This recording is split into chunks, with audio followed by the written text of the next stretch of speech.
Welcome to Screen Quest, a podcast where a fellowship of film lovers and armchair movie experts plays film roulette. I'm one of your hosts, Chris Waterman, joined by Will Rotondi. Hey, how's it going? And very special guests, we have Adam Gumbert. Hey, it's me. I'm here to talk about kids stuck in a cave. Welcome to the show. I should say welcome back to the show, Adam. Now, you are part of a number of projects, which we'll talk about a little bit later, probably at the end of the show. But just top of your head, like what would you say like is your biggest claim to fame on the internet? If you had to plug one thing right here and now, no pressure. Oh, the only thing I could plug right now would be Respawn Aim Fire. It's a video game podcast because the other podcast I did just had its finale. So that's it right now. That's the biggest thing. That makes it easy then, yeah. You don't have to pick between your darlings. Here I thought I was putting you on the hot seat right off the rip, but no, not yet. Awesome. Well, on today's episode, we are here to talk, as Adam alluded to, about The Rescue, which is a documentary film about the rescue of a Thai soccer team and their coach that happened originally back in 2018. Of course, we will be drawing a side quest, but first, for our opening segment, I thought we could get to know Adam's, relationship with film a little bit better. So we talked a little bit back in October about your relationship with the horror genre. Now I want to broaden that out a little bit and ask you three questions. What is your favorite movie? What's the most recent film that you saw besides this one? I'm going to put that little caveat here. All right. And then what are you looking forward to most for upcoming releases, I should say? All right. Yeah, like I said, it's really difficult asking someone what their favorite movie is because, like, what a crazy question. I will say the thing that I'm most interested in, the thing that fascinates me the most and that I love the most is probably Pirates of the Caribbean, specifically 2 and 3. But I'm going to say 2 is my favorite out of those. Yeah. It's really something about you. What is it about Pirates? Well, I love those. All those films, seen them 100 times. 2, especially because, again, that's the one I'm talking about, more in direct. It is probably one of the most beautiful movies I've ever seen. Even to this day, like, again, David Jones, that was 20 years ago, that visual effect, and it still looks phenomenal today. Yeah, all the locations are great, all the physical, like, they just had a bunch of pirate ships, and they went out on a bunch of white beaches and filmed movies, and it's crazy. And just, if you look at the background of that movie, the first one came out, did very, very well. And then Disney said, hey, I think it was Gore Verbinski. They're like, hey, do whatever you want. Here's a blank check. Do whatever you want. And that's why 2 and 3 are so insane, because they literally gave him 100% creative freedom to do whatever he wanted with those sequels. And I just love the second one a lot. I really do. Yeah, I think 2 gets a bad rap. I haven't seen the third one since it came out into theaters, admittedly. And some of the parts that people didn't like the weird existential thing, I really dug, like the weird in between land that they retrieved Jack Sparrow from. I thought was really cool. But ultimately I wasn't a big fan of like kind of how everything came together, and I thought it was a little bit of an uneven movie. But I think 2 gets a bad rap. No, 2 is great. 3 is everyone is quadruple crossing everybody else, so that's a bit much. But that's, I mean, you get the Kraken scene. Man, there's so many like good, awesome, like the set piece with them in the wheel. Like, there's so many classic, awesome set piece. Again, movie 20 years ago, and I think it holds up exceptionally well. Is that where we get like the payoff for like Norrington's story, like Elizabeth's fiance, where he gets to like have his hero moment and stuff? Yeah, he gets the heart and then he runs away with it and then gets to have his redemption at the end of that movie. Yeah. Nice. So what about the last movie you saw that wasn't this one? So most recent film that you watched? I saw Dead Reckoning in IMAX. Would be the last. How was that? I'm really looking forward to that. I liked it. I haven't seen a ton of IMAX movies. The movie's not in IMAX, which is a weird thing. For them making a big deal about IMAX theaters, it does not go completely top to bottom. It is like 90% filled. But I know that's a thing, like IMAX ratio, like completely fills that screen. It doesn't. Movie's great though. Outside of that, tons of fun. Mission Impossible to me is what I wish James Bond was. And it's really good. And I talked about this with you on Twitter the other day, Chris, is that there have been 3 movies this year so far that have cliffhanger endings. And I think Mission Impossible is the only one that actually nails having a good cliffhanger ending of all of those 3 films. Yeah, it's on the list to see. I got to get my wife's uncle brought up to speed because he wants to see it, but he hasn't seen really like many of them past two. And I think I can stick to like 5 and 6 is like pretty much like I can fill him in on the fact that Ethan's married briefly in 3, but I don't know how big of a plot point that be in this one. I know there's kind of like cameo, and I think it was 6 where she comes back. But I also, yeah, I'm a big fan of those. Like, it's weird how like the further that franchise got along, like the better it got, which is usually not what happens. But yeah, 1 and 2, not great. 1 is good. 2, looking back, is awful. But then like 4, 5, and 6 are like, oh man, they really figured it out. It's kind of John Wick, same thing. Maybe not like with the awful thing, but like I feel like those movies got better as they got along as well. Yeah, I agree. All right, final question for you. What are you looking forward to most for upcoming releases? There were a couple options for me here, and who knows if any of these movies are going to come out in the future with all the strikes going on right now. But I would love to see Beyond the Spider-Verse next year. That would be great if that came out next year and I could finally see the conclusion to that trilogy. That would be amazing. Yep, I shamefully have not seen the second one yet, and I love the first one. It's just like the timing just didn't work out well when it was in theaters. So I'm looking forward to it coming to streaming. I'm lamenting already that I didn't get, like, I have such regrets of not just blowing off something important, to go see that. But I heard it was fabulous, and the animation looked just brilliant from some of the little clips and stuff that I saw. Thanks for sharing. We appreciate that. Now we're going to draw a side quest, and Adam, you get to be the one to respond to the prompt since you are our guest. So here we go. You can't see, but I am shuffling the cards. And all right. So this is one that we have not had yet on the show. It's a brand new side quest, Adaptation Station. So Adam, tell us your favorite adaptation. This can be a novel adaptation. It can be a comic book adaptation, TV show, whatever you want. Like I would consider the original Mission Impossible film, for example. Like if you wanted to go that route, like I would even say you can broaden it out that far. Yeah, I'm gonna have fun and not pick something we've already talked about, because those could all be adaptations if I wanted to. Yeah, games count too, video games as well. Oh, well, there's been a couple good ones now. I will say one I really like is Casino Royale, Daniel Craig version. Yeah. Of course, Bond classic book series, all that good stuff. But I really, again, we're on the topic of spies and stuff. Man, Casino Royale is great. Daniel Craig, I love him as Bond. Every other one of those movies is good. It's the odds are good and the evens I don't love so much. But man, Casino Royale really knocked. I'm like, how is this going to work? And it's just like young Bond who's brutal and doesn't really know how to be a spy yet. Mads Mikkelsen's in it. Before I think he was really a huge deal. It was one of his earlier things. That the movie came out 20 years ago or something. Yeah, just a really big fan. It's a good movie. There's a lot of Bond, so I wanted to pick one of them, and I think that was probably the one that I like the most. I grew up with Pierce Brosnan, but I'm like, man, I think Daniel Craig's better. Nice.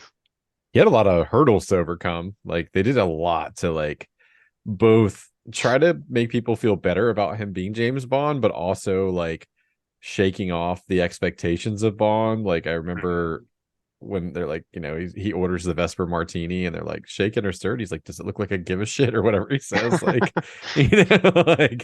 there's a lot of like cheeky fun where they played with some of those conventions, but I think that's a genuinely amazing like action thriller film. I rewatched all the Daniel Craig Bonds here not too long ago. All right, well, if you're watching this on YouTube, this might be the first time you're seeing our faces, or maybe they disappeared for a while. I'm not really sure, but you gotta love technology. It's just not been our Sunday. But anyway, yeah, I just rewatched all the Daniel Craig James Bond films, and I absolutely love them. I actually had never seen Quantum of Solace. I skipped it because people didn't like it so much, and I thought it was fine. It wasn't Skyfall, it wasn't Casino Royale, but it was passable. Spectre I thought was also decent-ish, and I haven't seen No Time to Die yet. Yeah, I think I like Spectre more than most people. I really like Christoph Waltz, so that helps that movie a lot. Yeah, there you go. Will, how about you? Are you a Bond fan, particularly a Daniel Craig Bond fan? I love James Bond. For better or worse, like the stuff that's good about it from the older Bonds or the more recent ones. Actually, it's funny. I recently rewatched Casino Royale probably about 2 or 3 months ago, and had forgotten just how much of an ass he is. Like I knew it was the darker version of Bond from my memory of watching those films before, but I was like, man, he's just a dick. And which I don't necessarily, it's not a criticism necessarily. It was an interesting take to see like a more ruthless Bond who was quick. His temper was a little quick. He was a little bit more easily manipulated, and to watch him sort of progress from that over that series of films was really cool. Um, I think truthfully, my only complaint about the more recent Bonds with Daniel Craig was the fact that it was so dark and like everybody's life expectancy, regardless of whether you were a main character or not, was not guaranteed. And so I think that in a lot of respects, while that series, that whole, I guess, iteration of Bond has stayed true to that overall feeling of like spycraft is very dark and you can't really trust anybody and you may not make it out in the end. I mean, that all stayed very much true to form while also being some badass action flicks too, to include Quantum of Solace, which was like just straight up a revenge flick. But Casino Royale, man, yeah, I liked it a lot because it was so different from what we were used to with Bond growing up, whether that was Pierce Brosnan or even as far back as, the original as Sean Connery, for all the tropes that it took and just sort of did a little tweak to, where you think you're going to get a car chase and nope, surprise, he's gonna wreck his car and get captured, or the stuff where you think he's going to be the one to get out or pull off something and it's somebody else outside of the events that intervene and help him out indirectly. So overall, yeah, still think it's a great film. I vaguely remember reading the book. I would say that the book is probably, for what it was at the time, was interesting, but I definitely agree that having adapted it to the screen for current audiences was a great step. So Wait, overall, who was in the original? There was an original film, Casino Royale, as well. it was like more comic, like it was more goofy, right? Like it Peter was, Sellers. Holy yeah, shit. like way And it back. was directed by John Huston as well. Nice. Wow. Well, curiosity is going to get me now at some point. I feel like I have to see what that's all about. David Niven and Peter Sellers. So, like the Pink Panther, like if you think Yeah, like that, like that's wild to me. compare and Okay. Wow. contrast. Blowing my mind. I imagine that's a very different film. You would be right. Well, cool. Good pick, Adam. I love it. It's a solid first adaptation station. And now we will move to our main event, which is going to be talking about The Rescue. So I will do my best to summarize this. Like normally we run through the summary. I often forget, as you guys know, as the listeners. So this film is a documentary that chronicles the 2018 rescue mission that saved a Thai football team and their coach, who were trapped in a cave due to a sudden downpour monsoon. It features a global response, but mainly I would say like focuses on the British cave divers that they use to essentially figure out how to like find the children, and then how to extract them. So it features sort of like a just natural time progression day by day as you see conditions worsen, get better, and then of course culminates in the titular rescue, which involves sedating the children with a surgeon who happens to also be a hobbyist cave diver, and dragging them. What was the final count? Like 3 miles, 6 miles, 6.2 miles. How much? 6.2 miles. Mm-hmm. Yeah, it was a crazy amount of distance. Like I was just thinking, like walking that amount of distance, like would be hard enough. Like just with nothing, like not like hard, but it would take a while. And then just imagining being in that cave system. Anyway, we'll get there in a second. So yes, as always, I want to start with general impressions. Adam, since you're the guest, you get to go first, man. Just general impressions. What did you think of The Rescue? I thought it was pretty cool. It's nice to always see. I always like documentaries just because real life events can be fascinating like fiction. And it's done pretty well as we get to meet our cast, like I call them the European Avengers because everybody ends up being friends from Europe who are all cave diver hobbyists. And just like meeting these guys, going through day by day, figuring out what's going on, seeing it from like the Thai like government side, like the Navy SEALs and everybody, and just walking us through the steps of like this crazy plan. Like I know you had us, asked us for an F no counter. We'll get there. We'll get there. Don't spoil. Yeah, I'm not getting there yet, but I will say that the plan that they go with was initially on my list. I'm like, there's no way they would do that. That sounds stupid. And there we go. And that's the plan. So I think it's really cool and really interesting. It's nice to see the background of that, especially focusing on those guys. I think was a good idea to like, make a more human story about these guys. We're the only people who can do it, and this is how we figured it out. I agree. I like documentaries for the same reason that that Adam mentioned, where that sometimes reality is even more strange in some ways than fiction can be, or at least it's definitely on par with some of the ridiculous stuff that we see that gets pulled off. I mean, you mentioned Mission Impossible earlier, and even one of the characters mentions that in the documentary too, about just what that was like, taking this almost seemingly impossible situation and overcoming it. And I think the only part of it that was a little distracting to me was just understanding how much of it was recreated, because they had to, because they didn't have footage. Not everybody was walking around with high, HD cameras when this was happening. And I know that that's ultimately, like in any sort of documentary, that's sort of the risk that you run to. And you're trying to keep it interesting and establish that, tension, and be able to recreate so that, for the stuff that you didn't have you didn't have footage of, you could, as best you could, recreate what it was like for them in that moment.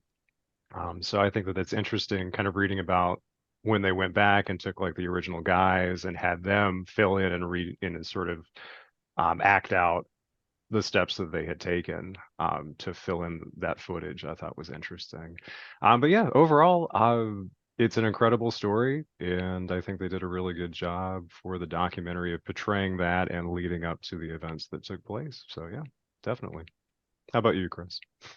Yeah, so I think it's like better than most for like scene recreations because a lot of it blends in really nicely. I did kind of wonder, so like I know what you're saying when you're like it's distracting, because I was trying to like figure out, sometimes I'm like very obvious at points, right, where like they're using like the digital effects and stuff. And then other times I was like, wait, is this like, do they have a crew here? Like, did they not? So I think it's done pretty well as far as that goes. Even though I knew the outcome of it, the first time I watched this, like I was still like completely soaked with sweat and just going like, I felt like something was gonna go wrong. Like somehow history was gonna like change. Because I remember, I don't know if you guys do you remember watching this story like as it was unfolding or following it? Not really. As much, no. Yeah. I remember it happening, but not like the details.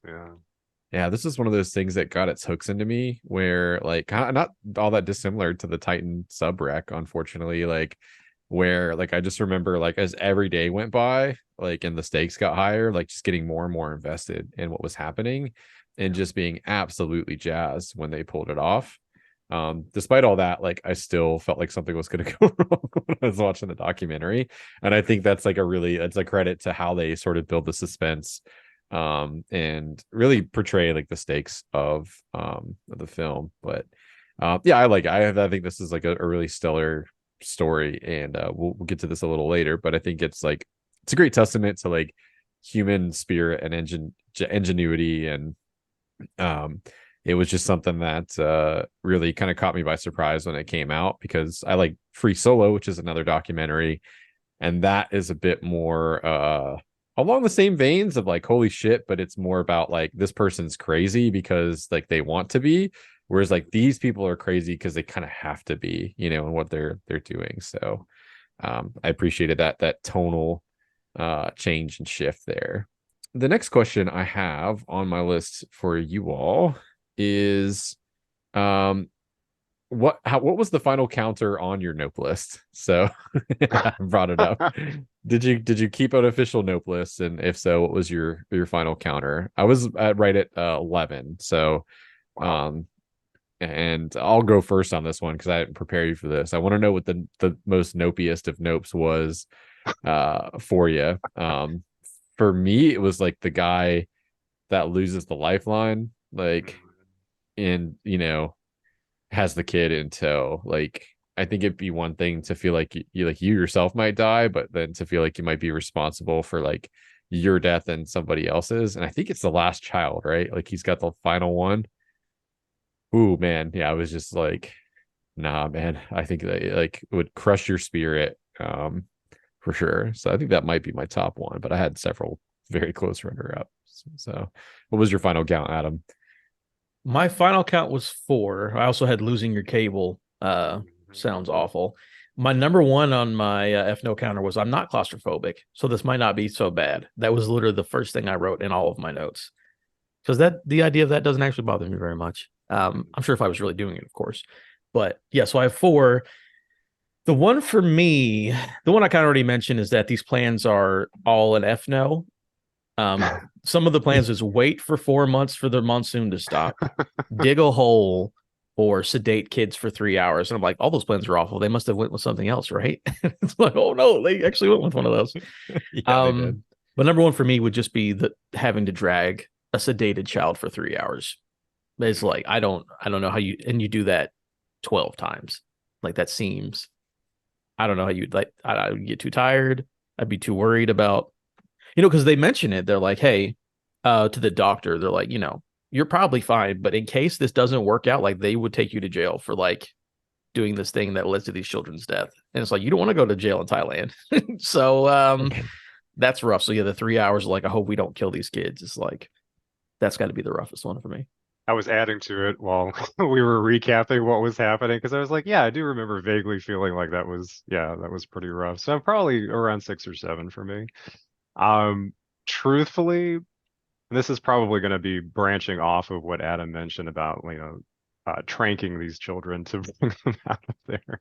But like the part where it was like, all right, we're going to sedate them first at the very end where they were. We're going to take them about, I don't know, halfway, maybe more or less halfway to, what was it, Cave 3?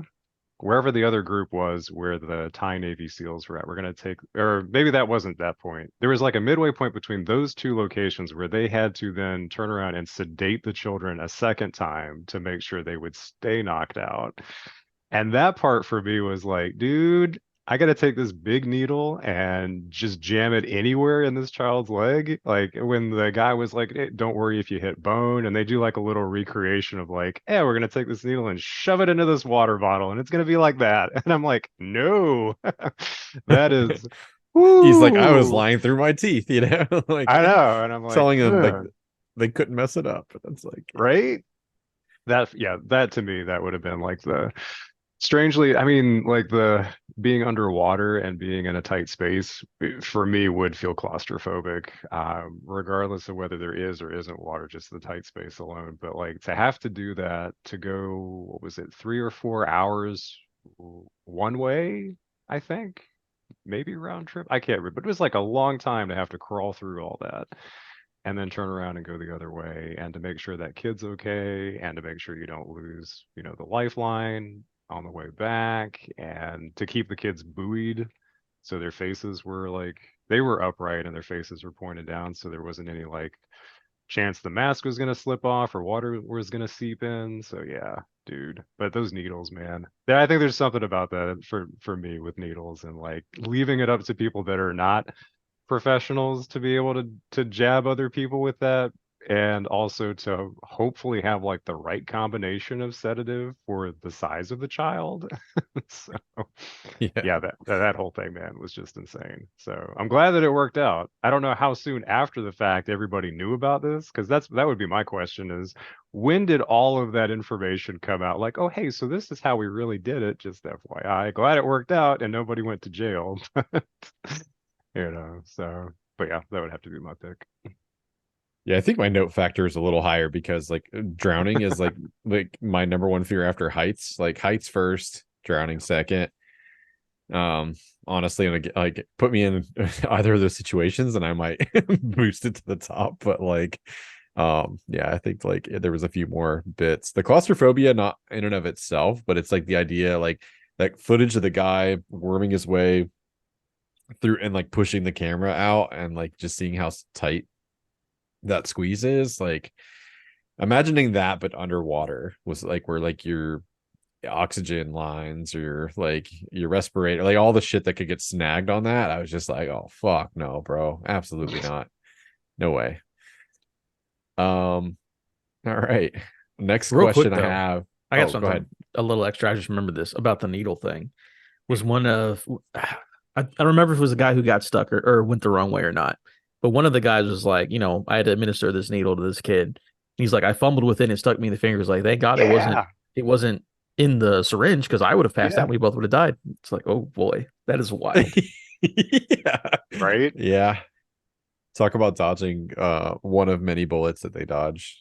Well, did you guys have a part that you found most fascinating, interesting, or like surprising? Like, so something that just like, yeah, we'll stick with like surprising, I guess. Like that, like anything that like really like surprised you in the documentary. They make it seem, and again, I'm sure it's very difficult. They make it seem like cave diving is the most difficult and the most specific thing in the world. Like the fact that, we have Navy SEALs, which everyone knows. Navy SEALs are badass. They get things done. Like Navy SEALs get stuck with the kids. Like they go there to get them food and supplies, and like we can't get out. There's the talk of one of the fatalities is one of the guys passes away because he is 68 before he can get back to help, and that guy was a Navy SEAL. Like it is wild that like these are some of the most highly trained, most impressive people in the world, and it's like no, it's this IT guy and this doctor who do it as a hobby are the only ones who can do it. Again, I know the what is it, documentary, good lord, Yeah. is also telling us a story, because I think like in the true thing there was like 100 divers there all in total or whatever. Like these guys did the heavy lifting, but there were a lot of divers there. But it's just crazy to me that it's so difficult. Like you wouldn't think it would be, we're like, oh, like 10 people in the world can do this and everyone else will either get stuck or die, which is I think is pretty impressive and pretty scary. Yeah, it just goes to show you For like how sure. specialized that is. I think like, Yeah. um, a lot of it seems to come down to like the equipment and then like how to not like panic. Like I think so much of it is like poise and like knowing how to like stay calm and deal with problems when you're so far away from help. But like I'm guessing, I don't know, like it's not brute strength, in other words, right? Like those Navy SEALs were like arguably probably in like better shape than these guys. It's just like they have the knowledge and the sort of finesse, I guess, to get it done. They do like to point out, they take a good 5-10 minutes of it to point out that they're all like, they were weird kids growing up. They got bullied. They're all socially awkward. And they're basically saying they're all emotionally detached. So it's to them, it's like, oh, it's fine that I'm going this hole, that anyone else would freak out because like, I'm not, you know, I don't think like that, I suppose. They try to make it seem like these social weird, like outcasts and like these strange weird dudes are like perfect for it because Yeah. they don't panic because they're emotionally detached. I don't know what they were trying to say there, but they pointed out all of these guys were Mhm. weird growing up. Yeah. I suppose maybe the point was like that to them, like there's nothing extraordinary about the actual act of going into the cave, like whereas like anybody else, like that would be like another barrier. Like to them, it's like just getting the kids out, right? Like that's the part that like they're not really used to or trained for. The rest of it's just kind of like what they like to do as a hobby, I don't know. How about you, Will? Did you have a part that you found surprising or yeah, surprising, I guess? I think I'm just amazed by how much water can collect in one area. Like, I know that I don't know if that sounds weird, but for me, just Mother Nature in general, it's like when you have really bad weather, like we think we have bad weather in certain places, right? But unless you go to like Tornado Alley or you have to deal with a hurricane on the East Coast or dealing with wildfires in person, like until you're like up and in it and you just see how massive that can be. So for like the flooding that takes place here, and just how much water they drain, and it's like it's not enough, there's still more and there's still more coming, and it's like insane to me to try and think about just the actual size of how much, just the volume that you're dealing with that. So I think that to me was very, I don't know, because you could hear about these things. You can hear, like, whether it's when this first happened, like for those who were like really dialed into the events that were taking place, or it's just looking back in hindsight. It's incredible the logistics to go through to try and overcome something like that. So I think that was probably the most surprising to me out of all of it. Yeah, my final fuck that was when the pump gives out at the end, and they're We gotta basically go. like end of a video game, like the final escape part, like where you're having to like the timer's going down and you're just like getting out of the area. I was just like, nah, dude, like, can you imagine like making it all that time, like, and then like just being like, oh shit, like we might die like in this thing because like there's just water coming in at an alarming rate. It's like the end of an Indiana Jones movie, dude. You just gotta run. Yeah, truly. Yeah. Uh, yeah, I mean, like, so I have to kind of like speculate, like, for the first time, since obviously, like, I knew kind of all the beats here. I think the thing that kind of surprised me, like, the most the first time was just sort of the weird coincidence of like the surgeon's dad dying like the same day that they get the kids out, Yeah. and then like tying that to like this is going to claim 2 lives, and like, if you're superstitious or whatever, like you could argue it's like the Thai Navy SEAL and then that guy's dad are kind of like the 2 lives that the weird guru kind of like predicted would be tied to it. But yeah, I like found that like really odd because I was like, I don't think anybody else died in this rescue, but like maybe. And then for him to make that call and be like so elated and to get that news, it's just like, oh, what a bummer, dude. Like, what an absolute bummer. Yeah, I have a weird note about that in my research I did afterwards because I mean, the guru guy points out that like they're all going to be safe, but there's 2 people are gonna not make it or to be sacrificed. I forgot what his exact wording was. And then we lose. I think it's Sanam is the Navy SEAL guy, and it didn't get mentioned in the documentary. But a year later, one of the rescue divers died of a blood disease that they got while doing the rescue. Oh, wow. So very strange that he said 2 people would die during this, and then they do the thing with his dad, I think, to make like an emotional point. But like another person that they don't mention actually died directly caused by this situation. So that's all really Wow. really weird and interesting. Yeah, I had no idea, man.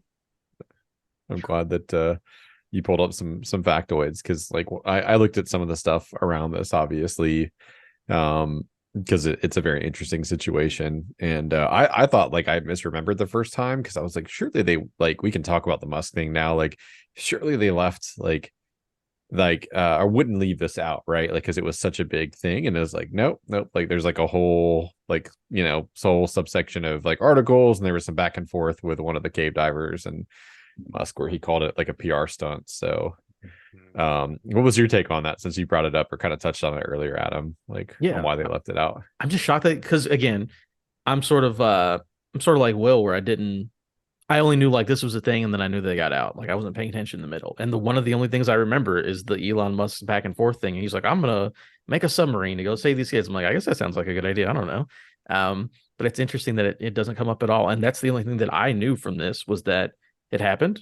Elon Musk wanted to help, and then there was a back and forth, and then they were out. So I'm shocked that it never gets referenced. Yeah, perhaps it's because of some of the vitriol and like the fact that like I think it was proven pretty quickly that like it would not have worked. Like it just wasn't like a practical thing for the environment. Um, whether or not he was participating in a PR stunt or not, like you can make your own opinion on it. I certainly have thoughts based on some of his recent behavior with the purchase of the Bird app and whatnot. But yeah, it was very, very odd that they didn't talk about it, but perhaps it was one of those things where people involved in the documentary didn't want to talk about it. And then like if you don't have anyone that's like wanting to go there, then like it's not really going to be interesting. So you can leave it out. And also like at the end of the day, it's kind of a footnote. It's a weird footnote and like something that doesn't really have any relevance to like what went down for the actual rescue. But yeah. How about you, Will? What was your take on that? Do you remember the whole Musk like back and forth thing? I actually don't. I would argue that that is sort of the reason why, depending on how much it was, I guess, in the news at the time versus what actually happened. That it seemed to me like they were very much focused on these specific guys for with everything else that was going on too. They kind of just sort of they wanted to focus on this crew and how they helped deal with the other folks that were there, the politics and the different, I guess, team leaders that they had, depending on who was calling the shots at what point. And because they did spend a lot of time talking about like how each of these divers felt and at what point they sort of wanted to walk away if they could because they thought it was hopeless. So it was almost like it was as much in some ways about them and their story as it was about the mission that they were sent to do. So I think that in that respect, trying to keep that focus rather than go off and talk about some of the other side notes um, was, I guess, what you were saying, Chris, that it was sort of, it wasn't necessarily as relevant enough to the narrative that they wanted to focus on. So that's at least my take on it. But yeah, I'd be interested to go back and kind of look and see what was pitched. It sounds like it was very much that spur of the moment, like, oh, let's just try this. And then it kind of faded after maybe a week or two. Well, how many days did we have? We had about a week, right? So, or 2 weeks. So maybe for a couple of days that was a thing. And then after that, they were focusing on the next part. I don't know. I can't speak to it, so I don't know for sure. But yeah, that would be my gut reaction. Nice. Yeah, I think like there's a lot of vitriol kind of go back and forth, and my understanding of the criticism of like the thing was that like he didn't really understand the conditions of the cave and like what they were dealing with, and like it was an all right thought, but like not at all practical for like what they were trying to do. And it started because somebody tweeted at him actually, like a regular like Twitter user, and was like, "Is there anything you can do to help?" And he was like, "Sure." And I want to say it was like a piece of like a SpaceX craft that they like fashioned into a submarine or something. Like, anyway. Yeah, at this point, he was just SpaceX and Tesla. He wasn't a Twitter guy yet. So it's like, oh yeah, Elon, do you have child-sized submarines just hanging around somewhere we can use to save these kids? And yeah, whatever. It was wild. I think also the internet largely, like regardless of how you feel about the guy, probably understood a lot less about like what his limitations were. He was maybe a little more revered at that time in terms of being like some engineering like guru genius guy. And I think, well, I mean, like in the last like 12 months will probably speak for itself as far as how that's going. But yeah. So next topic that I have for you all is you personally, let's say you're trapped in that cave system and you're given the option to get the sedation or you got to swim out on your own. What would you choose, and why? You think you'd be able to swim out with the help, obviously, of like the divers, or would you want to be sedated? So for me, God, if I was a child, sedate me. The problem is that I am not they proved it. Like I am not a skilled diver. I do not have the ability to do that thing success, like safely, right? So they should make sense. I'm also a grown man. So I think dragging my question, I don't know. They didn't talk about it in the documentary. I need to Google it. How did they get the coach out? Because the coach got out as well. And that's an adult sized man. So that's a good question. I wonder if they've sedated him. I can try to look it up. Yeah, really quickly. while I'm talking, because they only talked about the children. They didn't talk about the Navy SEALs, and they didn't talk about the coach. For me, if I had the ability, I would want to be awake just because I don't want to be seen as a 6'1" burden to these other men trying to drag me out. But if I was a child, I'm like, yes, put me under, save my life because I don't know what I'm doing, and put me at ease, and I'll wake up and I'll be safe. But as an adult man, like I'm trying to help out whatever the easiest way is. So I think I'd be awake. It looks like he was also sedated. Yes. Oh wow. Oh, wow. Good on him. I figured he would have like done that meditation that he was talking about using with those kids, man, and just like gotten out that way. I mean, that's truthfully, if you have enough calm to keep that many kids just mellow, not mellow, I should say, but like help them deal with their emotions with that and meditate while you're waiting out so many days without food in that cave. Like I figured he would have just been like, all right, I'm ready. But you know what? If you have the option and you want to take it, then cool. Yeah. It's a tough one for me. Like I feel like I wouldn't want to be responsible if something went wrong. So like my money is, I feel like I would invest in the skills of the person that would have to like drag my ass through the cave system. I feel like even though yes, I would be like a bit of a burden like physically, I'd be way less of a psychological burden. Like I just like imagine trying to do that. And as you said, I don't think most people in the world have the skills to do that. the amount of times you're probably like motioning for help, you would slow them down so much more, I think, like trying to fucking swim out. So even though it would terrify me not knowing if I was going to wake up or not, like I'm taking the sedation, I think. Like I think I'm going to be like the coach, just like put me out, bro. And if I see you on the other side, great. If I don't, like I'm going to be unconscious, so at least I'm not going to like be afraid, I guess. Did you say what you were going to do, Will, or not? Did I just skip over you? I think indirectly. But don't apologize. You're good. I think that I probably would not take the sedation, and that's only in hindsight, knowing what that needle was going to look like when they would stab me in the leg. But I think, yeah, I don't know. I think on the one hand, if I'd already made it that long without food and I hadn't gone like crazy, because that's truthfully, I think if anything were to happen, it would have happened before they got me out of there. But I would rather, I don't know, I think I would have been weirded out by being knocked out underwater and not knowing if I was going to wake up. In my mind. I mean, they would probably have tried to reassure me as much as possible. Like, it's okay, we're going to take care of Sure. you, But like, I don't know. So, but then again, I mean, Adam, you make a great point, man. You're like, this is us as adult men thinking about what we would have done back then as children. Like, and thinking about what I was like as a kid at that age. So, gosh, it's a great question. But I think ultimately I'm just gonna go with no, I'd rather stay awake. I'd rather like face my fear about getting out of there if I'd already made it that long without food. So, No wrong answers there. I'm fascinated to think about like in that like moment, and I wonder like how much of a choice they would have really given you. Like ultimately, it probably is up to the fucking cave divers. Like, yeah. hey, you want to get out of here? Like this is what we're you're getting sedated or whatever. But um, oh man, crazy, crazy, crazy stuff. Um, so a couple more questions, and then we can wrap it up. But um so watching a documentary like this like always kind of lifts my spirits because I think human beings are like really really capable of amazing feats of ingenuity and sort of not companionship, it's not the right word, kindness and generosity. Like all these people, like besides like the military government officials, are volunteers, including the cave divers, which is just mind blowing, to go to a foreign country like practically on your own dime, like to participate in something like this. So the question I have is like, does seeing something like this give you like personally like a hope for humanity? Like seeing something like this, like chronicled and documented, do you think there's hope for the human race? Knowing that like all these different countries can come together and for a cause like this and come out successful because of their cooperation. Say yes. Like just even your day-to-day life. The problem with I think just humans, in general, is that we like to focus on the negative. Like 100 people will say you're great, one person says that you suck, and then you're like, oh well, I suck.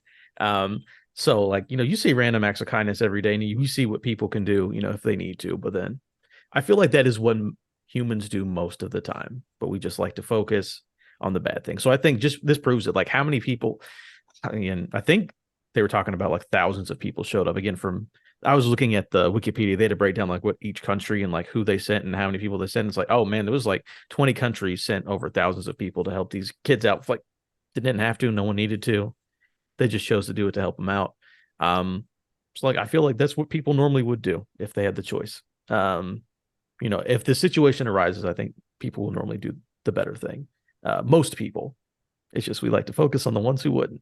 So that's a good point, man. Yeah, sometimes it's where we turn our attention, and we're like a lot of people are more geared towards like negative thoughts and all that. So yeah, that's not a bad point. How about you, Will? Did something like this like renew your hope or like give you hope in the human uh race and what we might be capable of if we put aside some of the petty shit? I would think so. I think it's incredible that they made it out. They tried to figure out a problem that seemed impossible and they stuck with it. And whether that was, each other helping each other stay focused on that too. Because there were points where they were ready to give up. And it was the push from one government or another that was like, no, let's just try this out. Like even the army, like the American army guy was like, are you sure? That's what you want to do? Because that sounds like a terrible plan. Okay, we're doing it. All right. Well, that's what we're doing, kind of a thing. And and for the divers that admit that they were like they hesitated to, and yet they with enough push, with prompting, they rose to the occasion, they rose to the challenge, and they succeeded. And it's not to say that we don't have moments of doubt, because everybody has moments of doubt, even about the mundane decisions that we make versus like the extraordinary situations too. But I think ultimately, to Adam's point, that there is a greater capability for good ultimately, and that we do tend to very much as a culture, we like, because it's sensational news, we focus on the negative, or we see the stuff that goes wrong. Or you can just go to YouTube and video like, car crash video, dash cam stuff, to see like the bad side of what people do, or the crazy stuff that people do. And it's because it's entertainment in some respects for that. But when we actually do like put our minds together and try to accomplish something that seems impossible based on the odds, like, yeah, we can be really impressive and ingenuitive. And it gives me hope that at least there is that aspect to us that we won't lose, despite all of the evidence to the contrary that we might focus on in the news, or that we might, look at for sources of entertainment, that we can still be very good people. Yeah, it's something like this that like I think it's like a good reminder sometimes to see like well, here's this like awful situation with impossible odds, and like through cooperation and good communication and trust, like God, the amount of trust like that went into this from like everybody from like the parents to like the Thai government to all the different armed forces, like, is incredible, really. Like you're really deferring to like the experts, and also just relying on like volunteers to just do like damming up like that water from getting in. Like you're just hoping that like while you're in there doing all the other shit, like that they're taking care of their part. Like it's unbelievable. um and it does give me hope. Like I hope as the human race progresses, that stuff like this doesn't always like have to be the result of like a potential tragedy. Like I'd like to see more of this happen on a global scale, like for like a good cause, like like big picture kind of stuff, right? Like but yeah, I that's all I could kind of think like the first time I saw this was like, boy, like ironically, I'll like to make the joke of like the human race is like fucked and blah blah blah blah, but like I mean, like unironically, like it's really something to see like what people are capable of, like when they put their minds and hearts to something. So okay, well, I don't have a whole lot more, so I wanted to kind of see if you had like any final thoughts, or a final, or sorry, a favorite part of the documentary, like anything that you found particularly like moving or fascinating, like whatever the case is. So final thoughts, and if you have a final part. I have the rest of my notes. Will, do you have anything before I just read off the rest of my notes? Sure, I could toss out something there. And this is for me not knowing the events of it. So from watching it and thinking to myself, wow, they are foreshadowing that, was it Saman or Sam, the ex Thai Navy SEAL who was retired, but he came back to help. And I'm like, oh, he's not gonna make it, is he? Like they're doing some heavy foreshadowing for this guy, and I don't see him in an interview. And I could assume, but I'm like, is he not gonna make it? And then when it happened, I was like, damn, okay, yeah, yeah, saw that coming. I guess that was what they were leaning on. So I think for me, I thought it was interesting that that was included, um, in the way that it was. That it was part of that suspense in some ways, or the feeling of what was happening, that they didn't just go ahead and mention any of that beforehand, and tying it into the religious aspect of the and I apologize, I should know the name of the guy that they had come in to try and. Oh no, please don't apologize. It's definitely not something that I would like remember, because it's a very like Taiwanese name, I think. Yeah, but the one who basically had had said like you may lose a couple of people that the children are still alive, but you may lose a couple. And um, yeah, so that to me was probably that was the most surprising aspect that they didn't that they still sort of built that suspense beforehand and had that foreshadowing. I think the only other thing that I found interesting was they just sort of drop you right into the event, right? At the beginning. And then they just kind of, when it's done, it's just, we're done. There was no sort of like, I felt like the traditional sort of introduction leading up to the accident and then sort of wrapping up at the very end. It was just sort of like, we're in it and now we're done. And that's it. And I thought, okay, very, very sort of abrupt, more abrupt than I expected, but not necessarily a criticism. So. That's all I Yeah, got. like, right to it, baby. Yeah, it's just like here we are. Yeah. Yeah. But yeah, how about you, Adam? What are the thoughts that you have? Yeah, so I've got some things in my notes, but also, yeah, talking about I believe Sam or Sam Ann. Yeah, whenever they had interviewed his wife and she was talking all in past tense, I was like, oh no, this isn't gonna be good, is it? Um, so that was yeah, I'm right with you on that one. So just again, a couple random notes I had. The minute they started talking about limestone, I was like, oh wow, that's close to home because there are tons of caves in Kentucky that are all limestone. It's like, yep, that water's gonna seep right through and it's gonna like that is what limestone does. So I thought that was interesting. They mentioned that. We don't even get monsoons, we just get normal rain and it's bad. Um, I like at the beginning that they set up that these guys all make their own equipment.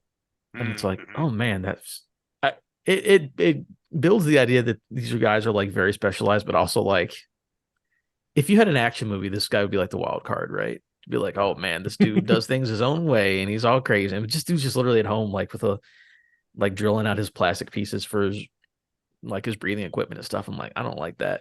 Do not put me in a cave for 7 hours with this guy with the thing he built at home. Um, it's really weird. So they did this in the movie, and then again, I did my research afterwards, where he's starts to date that one girl, and she goes home, and then like that day she gets home, she looks at the news. It's like the first day that they're there, after meeting this dude who like does cave stuff. So in the research I did, he was planning to go there like that next day to like go into that cave because it was before the rain season. So it's like, oh, it's fine to go in here. So he met this woman. She's from there. She tells him the news the day before he was going to go there anyways to try to just go through that cave just for fun, which is all a crazy coincidence. That was all over the place. Wow. Yeah, it's really weird, right? Like what a coincidence that it's like, oh, hey, I met this person from here and I was going to go there and now this thing happened that only I can kind of get through. Again, shout out to everyone else who helped them out. The fact when they show everyone getting like the water out, like of course they have the guys in the laying all the lines and the pumps and stuff, but they literally just like built a dam and then a bunch of pumps to just move a river in like the first 2 or 3 days. They're like, all right, that river needs to not be on top of the cave. Let's move it. And there's just like an empty riverbed. And it's like, yeah, they took care of it. I think that's pretty wild, pretty impressive. The mixture that they used to sedate the kids. Did you guys pay attention to that? Yeah, it was ketamine and something else. He gave them Xanax to calm the yeah. nerves, which is Yeah. a very heavy party drug. Well, it's supposed to be for other things, but people take Xanax for drugs, for drug use. They gave him some the second or the first needle, Xanax is a pill. First needle is like something that made you not salivate, so you wouldn't choke on your own spit while you were passed out. And then they gave him ketamine last. I'm like, what a cocktail to knock somebody out for sure. So that was pretty crazy. Just having that doctor there, it's just like, hey, I don't think this is gonna work. This is what we're gonna do. And then I do like how they had the one guy when they were like, hey, take the bracelets with them. And the guy's like, this is stupid. None of this matters. None of this stuff is weird, or none of this stuff is real to me. No, just take it anyways. It means a lot to the kids. But to see how like spiritual and like how hopeful all the people of the Thai people were, and then you look at what the monk says, and it's like, man, his prediction was right. It's like I'm not saying I'm converting, but it's pretty interesting, like how that spirituality and stuff like seems to work out for everybody in the end. Even though he's like, I don't care. He's like, I'll just take it anyways, and then everything works out. So it's like, I don't know. My faith would feel like it was rewarded if I was one of the parents. Oh, I just definitely. thought that was a pretty cool thing that they added in there. They didn't really need to, but I'm like, I like that you made that point that he didn't believe, but then they did, and everything worked out for them. And that guru, man, he's gonna be like riding high on his horse the rest of his Boy, life. Like, let me tell you. listen, like don't make me make a prediction now. Like, don't push me. Like, you're not gonna like it. So don't ask me if you don't want to know. But yeah, I think again, we saw a bunch of sides. Thought it was pretty neat. That's all my notes. And yeah, just we've already talked about Elon stuff. Probably not a good idea to put it in because he did call one of the guys a pedo. But interesting they didn't I put remember it in. specifically. It's probably for the best we didn't mention that man because everything else was so inspirational. So let's leave that part out. But yeah, that's all of my European Avengers. I like that. That's in my notes. Anyways, Yeah. they did have a montage of like this guy, and this guy. He's like, I was on a vacation. I was jumping inside of a building and I had to come out and help. Well, that's pretty funny how they did that. Yeah. That's awesome. Yeah. Awesome. Yeah, I don't have really much to add from what you guys have already said. I think obviously since I selected this, I recommended it kind of for the reason that it did have that more positive slant. I kind of waffled back and forth between choosing this and 9/11, which is like one of the most fascinating documentaries I've ever seen. That features like two French brothers who were originally filming like a rookie going through like firefighter training, and it's like the only footage of like inside the buildings, like including when they collapse at one point, which is just wild. But it felt too heavy, so I was like, well, I got Mr. Rogers, and let's do the rescue, because I really enjoyed it so much the first time that I saw it, and I really can't recommend it enough. If you're listening to the podcast this far and you haven't seen it, like you really should watch it, because it's pretty incredible, wild stuff. Well, who's ready for a little game that I, and really more specifically Gav Murphy of RKG Video, likes to call Keyword Countdown? So we're going to play around a keyword countdown. As we've said many times, this is a game created by Gav Murphy of RKG Video, who has just put out their first episode of Retry Elden Ring. It's a 2-hour premiere. It's an amazing Let's Play already. Lots of laughs. And I can't wait to see how they tackle that game. It looks like it's going to be a literal trilogy of Let's Plays. So they're breaking that game into like 3 big chunks that'll likely go until the end of next year, which is like how big that game is. So check out RKG Video if you never have. They're a lot of fun. And thank you, Gav, for giving your blessing for us to play this on occasion. All righty. So I'm going to definitely not say the film name, which is like I'm always like tempted to, like when I start off. For those of you who don't know how Keyword Countdown works, I am going to give a list of IMDb plot keywords to my 2 co-hosts here. These are given in order, like more or less, it's a little subjective, of least obscure to most obscure, and most obscure to least obscure, other way around. So by the end, hopefully it will be an obvious enough clue that they can get the film. The earlier they guess it correctly, the more points they get. So here we go. Film number 1. Clue number 1. Wall of TV screens. Wall of TV screens. The Matrix. Matrix Revolutions. Nope and nope. Not a bad guess for the first clue. I thought that was a cool IMDb plot keyword.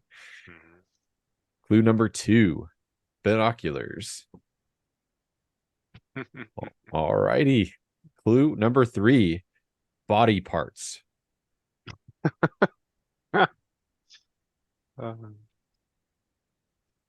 Saw?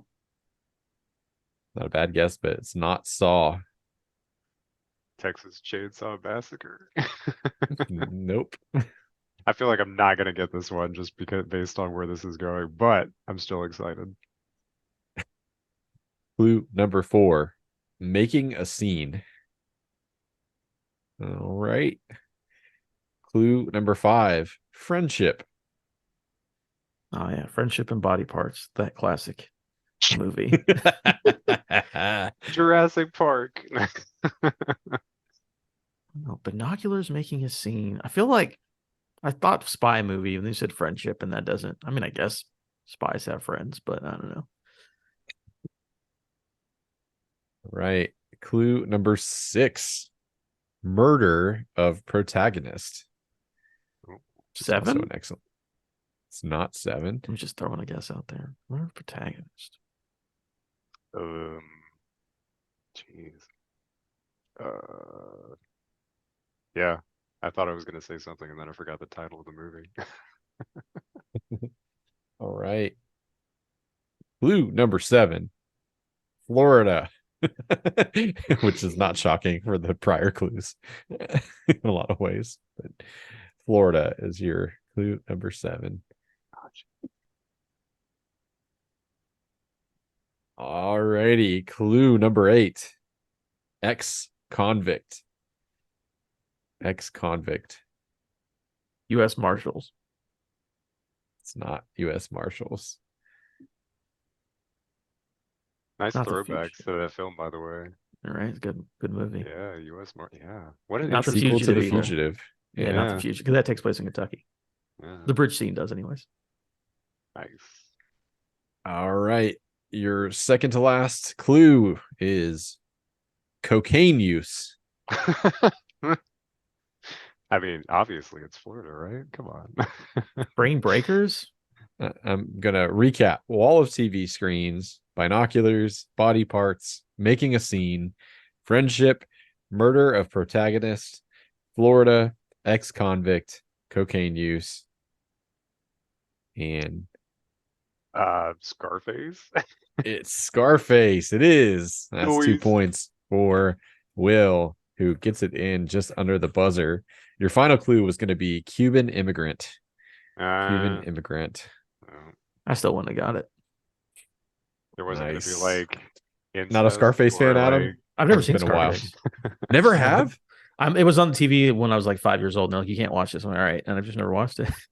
Oh man, it's That's a valid. good one. Like, it's one of those movies that's like over the top. So like if you're expecting like The Godfather or like Goodfellas, it's not that, but it's just as amazing for a different reason for that kind of genre. Dang, dude. Okay. New film based on a short story is your first clue. Based on a short story. The Godfather. Blade Runner. Nope. Not Blade Nope. Runner. Well, I guess technically yes. I apologize. Yes, Blade Runner, but also no.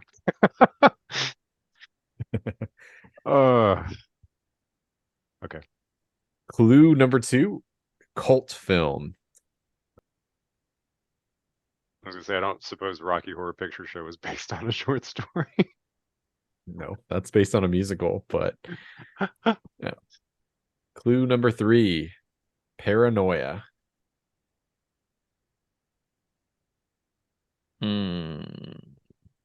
It wouldn't be a cult film. Phone Booth. I'm just gonna say Phone Booth. That's a That's great good guess, choice. but it's not. Yeah.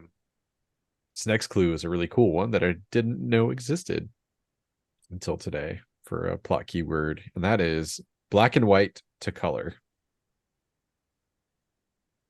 Well, now I have to say Casino Royale. Great guess. It is not that. Okay, gonna narrow the scope here. It's a big clue. One word title. I say big clue as in like it'll eliminate some guesses as you get them in your head. Yeah. One Everything I'm word thinking of title. is just not cult Yeah. or not based on a short story. One of the two. All righty. Your next clue. Looking at oneself in the mirror. That Paul Rudd movie. Is it Memento? It is Memento. Oh. Damn. Will. All right. That is 1, 2, 3, 4, 5 points for Will. I'm impressed that you got it on that, but nice job, man. Your remaining clues were female bartender, haunted by the past, reverse chronology, anterograde amnesia. And I meant to click on that. How IMDb classifies a Nolan film is cult classic. It just said cult film, and it was like, so to give context, and I think that's a fair sort of like categorization for that, because that was that movie that like nobody fucking knew who Christopher Nolan was at the time. Yeah, it's real early, right? And you would pass that VHS around like and just blow your friends' minds. Like, this is like high school for me, so like I loved loaning that out and just being like, don't read up on it, just watch it. Like, just put this in and watch it. And it was always great to like talk to people what they thought, how everything kind of fit together. So nice job, Will. Thanks, man. All Was right, it his? So was it his brother that wrote the? Was it the screenplay, or did he write the short story and he short made it all? story. Yeah, it's Okay. called Memento Mori, and it was Okay. about the escape of Leonard from a mental institution. Cool. Right on. It's kind of like a prologue, I guess, sort of, kind of to the film, maybe, or like an just a weird side adaptation. I don't know. So unclear. Cool. So that's 7 points for Will, 0 for Adam. 3 films to go. Plenty of time to make it up. Absolutely. Next film, first clue: male frontal nudity. Always a good one. Male frontal nudity. Forgetting Sarah Marshall. Nice. Nope. I was gonna say, Gone Girl. Nope. That's more of side dick and Gone Girl, as we established last week. What? Didn't realize there were layers to this. I mean, who am I to say? I don't know. Maybe they would categorize it as maybe frontal is not the angle so much as just like you get the bits. But all right, clue number 2: family portrait. All right. Clue number 3: suit and tie. One of my favorite JT songs. Right. This is much tougher than when you guys did the Christmas one, and I nailed all of those within like 2.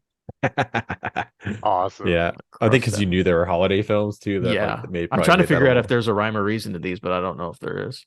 There is not a theme today. Yeah. This was just whatever popped into my brain. Clue number 4: road movie.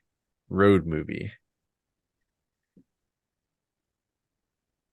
Planes, trains, and automobiles. Not a bad guess, but nope. As far as I recall, no Candy Dong, no Martin Dong in that one. Suit and tie. Man. All right.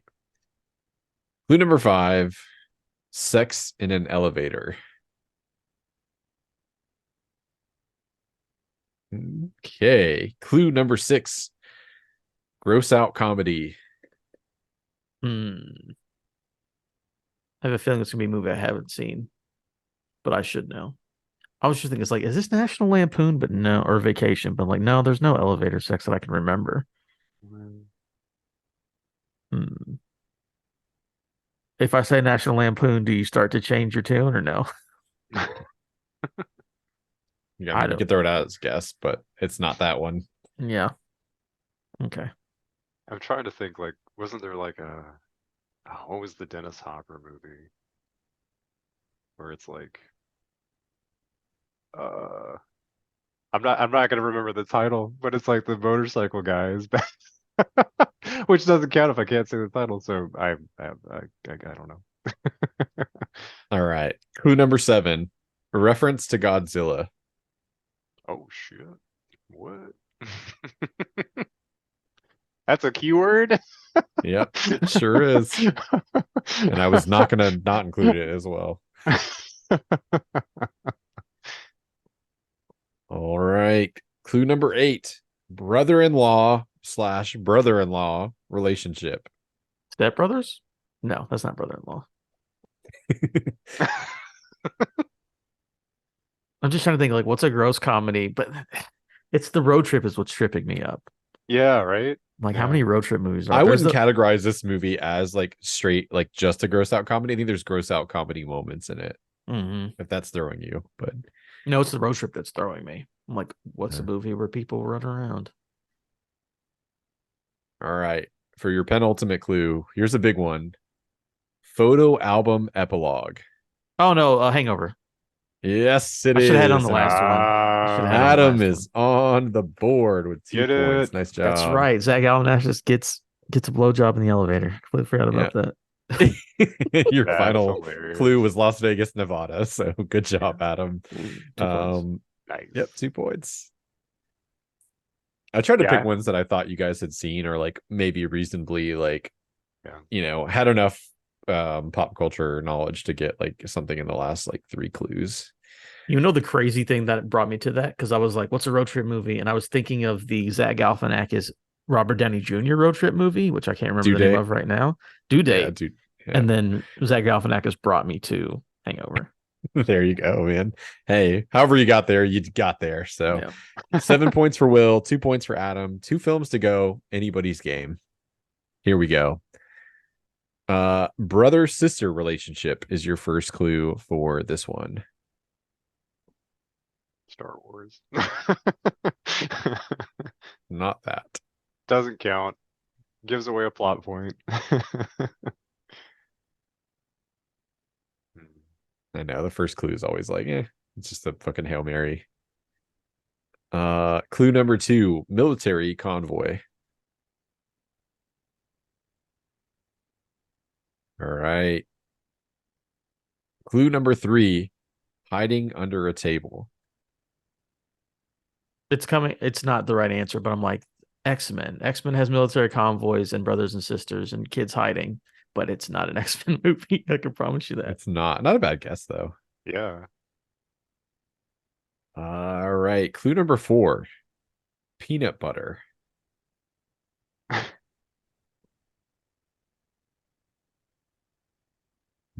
Okay. Clue number 5, train on fire.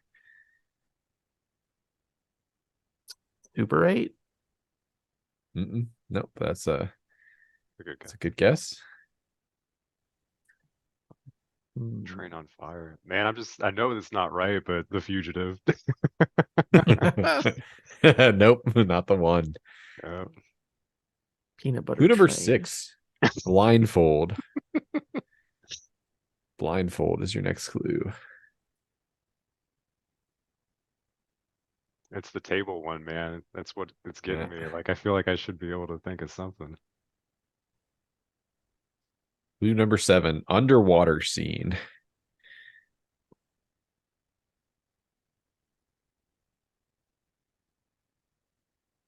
I don't think there's ever been a movie that has an underwater scene and peanut butter in it, so I'm not really sure.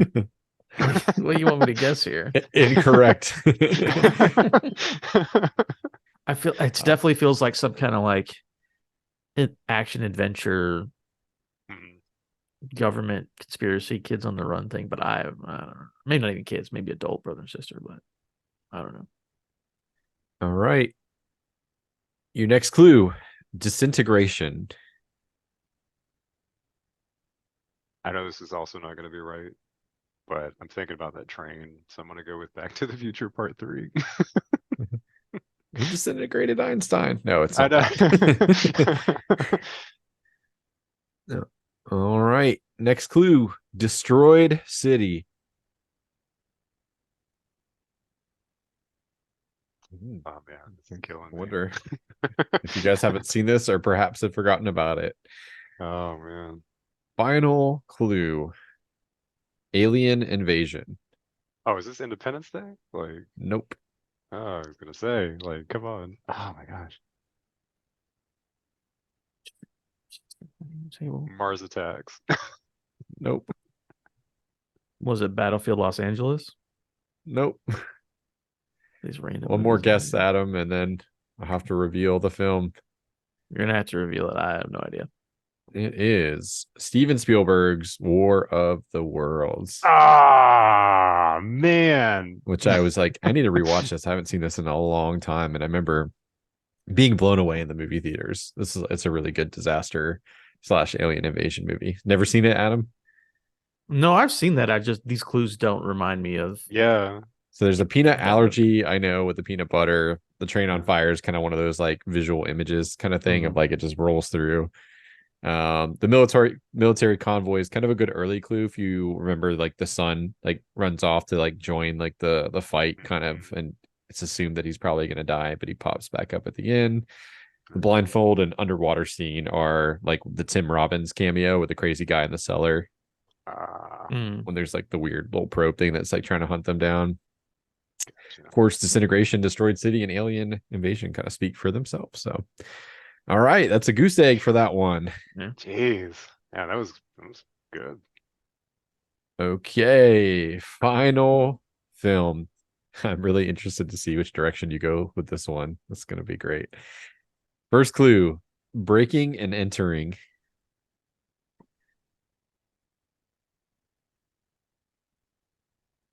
There's plenty of movies where that happens.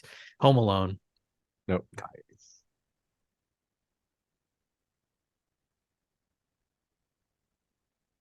All right. Clue number 2, Mousetrap.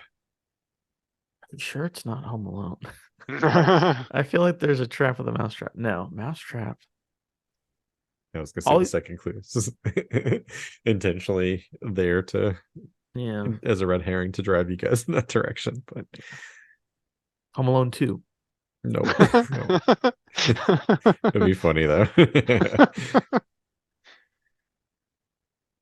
Clue number 3, punched in the face. Punched in the face.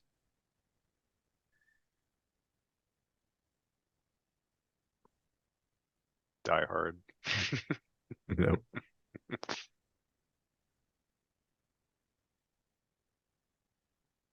Clue Yeah, number 4, male camaraderie.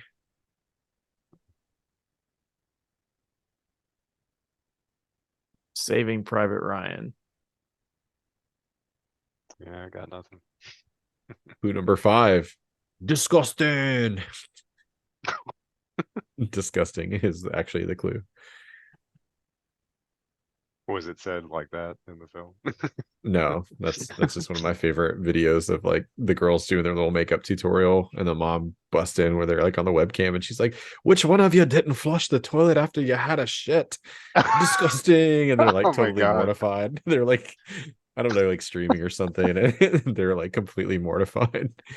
That is amazing. Now I got to put that as the little audio Easter egg at the end of this episode. That gives me hope for humanity too. So, Clue number 6, golf course. Golf course. Caddyshack. Not bad, but it's not Caddyshack. Tin Cup. Nope. Good guess. Legend of Bagger Vance. What are all the golf movies I can think of? Clue number 7, tattooing. Tattooing. This is kind of a mean movie in the way that I've done these clues a little bit. All right. Here's a big one. Based on a TV series is your next clue.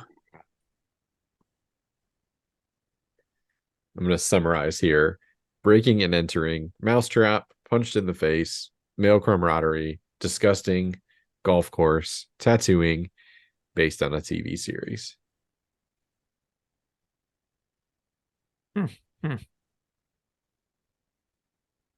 Okay. Get Smart. Nope. Mission Impossible. Nope. None of that stuff makes sense. Yeah. Lethal Weapon. Second to last clue, self-inflicted pain. Wait, so the movie's based on a TV show, not the other way around? Okay.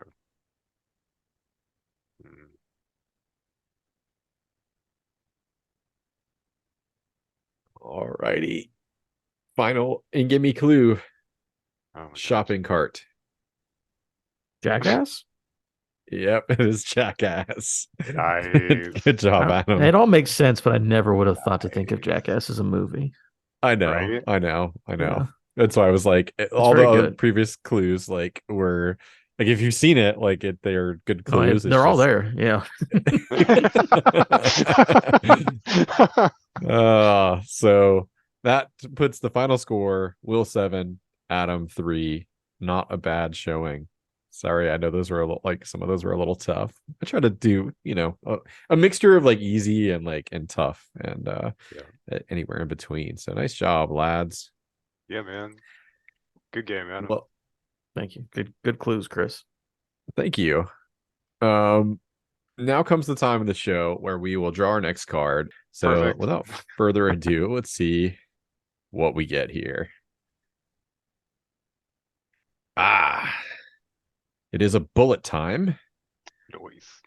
And if you hold, I believe this is a will pick, but I will confirm. And since we haven't had a bullet time in a while, to remind our audiences what this category is, it is where we will analyze a specific scene in a film and discuss why it is iconic. It's actually a Chris pick. So it is going to be the Mrs. Robinson scene from The Graduate, specifically the Mrs. Robinson, "You're trying to seduce me" scene. Nice. So it's funny. I think this movie just came up on the podcast recently. Or maybe it was in conversation. I'm not sure. Talk about movies a lot, both on and off mic, as you guys could probably tell. So I'm very excited. Have you seen The Graduate before, either of you? Nope. I've seen that scene for sure. I don't know if that's just through pop culture or not. I think I've seen this movie. You know how like your over-the-air channels used to show movies at like 4:00 in the afternoon on a Saturday? I feel like this was one of them because it was definitely edited, but I've definitely seen that scene. So it had to have been on like Fox at 4 p.m. on a Saturday when I was a kid. So Nice. Great. Well, I'm excited. Yeah. You said yes, or you had not, Will. I'm sorry. Oh, no, you're good. I have not. It's one of those classics that's sort of been on my radar, and I just never got around to it. So yeah, looking forward to finally checking this box. Brief synopsis and why I picked this is like, number one, great soundtrack by Simon and Garfunkel, but I think this is a movie that I appreciate more like on the other side of college, because the subject matter is essentially that weird listless feeling that you get in your early 20s where like you're skilled enough or maybe educated enough to like pick something to do, but you don't quite know like what it is that thing is going to be, right? And that sort of weird like in between state. And of course the result of that for our main character is that he has an affair with an older married woman. But yeah, I saw this in high school, and it was like one of those films that really like cemented like, oh, I want to like study film and be into film, because it was much older, than like I would expect a film that had such an unconventional way of like telling a story, and it grapples with so many great things. And yeah, it's just amazing movie. So can't wait for your thoughts on it. And of course we'll have May back to watch that. We'll let her know what film we drew, and like I said, hopefully for you all it'll just be about a week or so off before we're back to your regularly scheduled programming. Continue please to send in your film submissions. We'll have a link here on the episode description, as always, both on YouTube and podcast services. If you would like to suggest a film to put into the deck, you can do so. It's a quick little Google form. You can select the topic and then your nomination. And you can even choose to be a guest host if you wish. Those will be added into the pile shortly, as we're almost approaching kind of my baseline for that, for the number of films I wanted before we threw them into the mix. More on that to come. Until next time, thank you for listening. Thank you for supporting the show. We really do appreciate it. Until next week, we love you. Bye. Bye, guys. Bye, Adam. Oh, Adam. No, hold on. Huh? Adam. What's going on? Yeah. Like plug, please. I'm See sorry. you, everybody. yeah. You gotta go. Yeah. No. No. Adam, tell us where we can find you. I almost like just skipped right over that. So Adam, tell us where we can find you. I know you're good. Again, thanks for having me on in the first place. So that was awesome. Be able to come talk again. So yeah, you can find me on Twitter at Adam Gumbert. I do Respawn Aim Fire as a video game podcast, and my D&D podcast called Isle of Misfit Rolls just had its series finale, excuse me. We've been playing that game, I think, for 4 years or something like that. Wow. We just had a series finale, and we have another thing coming up next. It's a new system, new story, and everything. But there's going to be a little time between us. By the time you hear this, we'll probably still be a couple weeks out. But yeah, we're going to continue that in a new way. I think I can say it here. It's pirates. We get to be pirates this time. Yeah, believe me, I'm excited about it. You know that. Clearly. Hell yeah. So, yeah, Awesome, man. very cool. Congratulations. If I cut this right, I will not have done that before the outro. So Leave it in. nobody will ever know. Yeah. All right. For real. Thank you for supporting the show, and we'll see you next week, guys. Bye. Bye, guys.